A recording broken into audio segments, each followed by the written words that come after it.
So, Damion, your debut solo album, Straight to the Point, was an underground success as you kept true to the music. Why has it taken so long to drop another solo album, and when is this coming out? Well, the reason for me taking so long, I was very hurt for many a year concerning how they treated my album. Because when the album came out in '95, the album went 7 on the Billboard chart with a bullet 1 week, and then the next week was totally off the chart, which I knew it was some political stuff there too, because they told me in my face that there was no way I could be bigger than my brother, and so they would not allow that to happen, and they did. No way. They said that you couldn't be bigger than Aaron Hall. And they said we cannot allow you to be bigger than your brother, literally in my face. Oh my God. And that's when I went on BET at Thanksgiving of '95. My brother was on there with me too. He came in on there, and we did Songs for You on that with Donnie Simpson. And I told them, I don't like how Silence Records is treating me, and they give all this money to Shantae Moore and this and that and the other, and they got 2/3 of Guy on the same record label and brought a lot of promoters together. Instead, they put us against each other. I care less about MCA Records. I looked at that whole big thing, and then Donnie Simpson said, "Aren't you afraid of getting blackballed?" And I said, "No." I said, because what God has put together, no man can tear apart. I'm not worried about. If I'm not meant to be in the business anymore, I won't be. But, a man can't tell me that. Only God can do that. And that's how I said it. And it took me years, and I was thinking about, at one point I was thinking about leaving the business totally. Like, I don't even want to be in the business no more. It's just stupid, And then, I had to fight the stigmas of everybody didn't know if I could sing, and not because of the record, but just because they didn't promote me enough. So maybe because he wasn't selling records. Oh, well, maybe because he don't sing better than Aaron. Oh, maybe because he never sung on any Guy record. So, maybe that's his album was bad. So it started a lot of stupidity, even though I sold over 400-something thousand records. But for one single. Because I only had one single out, Satisfying. Yeah. So if you do the math, I released one single and sold 425,000 albums. That's a lot of records for one single.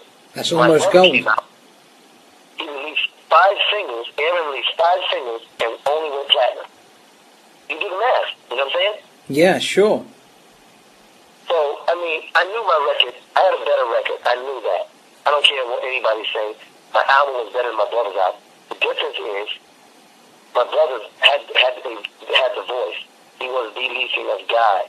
He is a phenomenal radio-friendly voice. So, at that time, they were telling me, they were knocking, not giving me the respect I was supposed to get as an artist. And I'm not going to compete with my brother, because he is Aaron Hall and I am Damion Hall. But together, we are 2/3 of Guy. We are a main focal point of why Guy is who they are.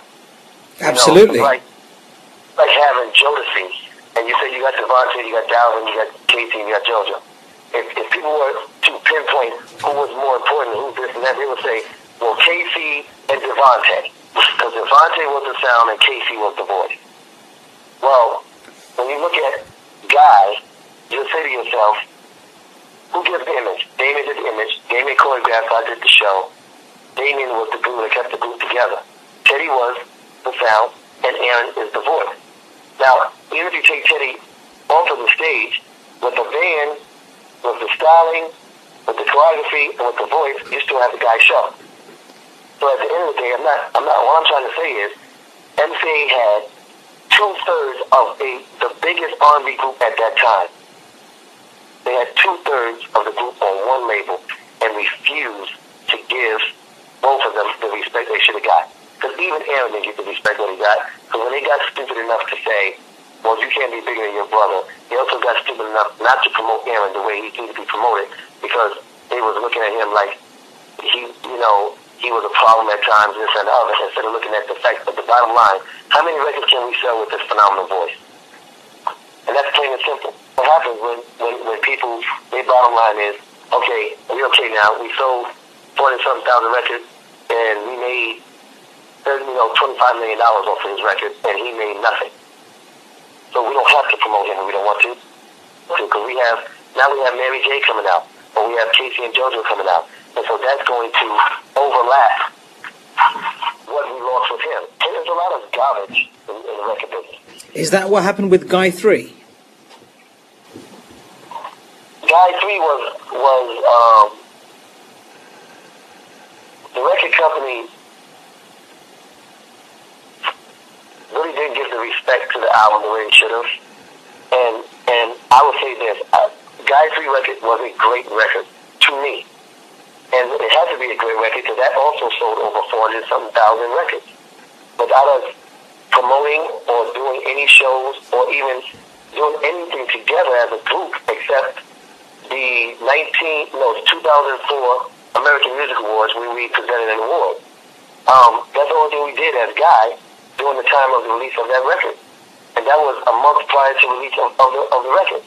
The single came out, Dancing, and it came out and was number 2 on the Billboard chart and stayed there for a very long time. Now, why didn't it go to number 1? Because the record company stopped promoting the record. How do you have a number 2 single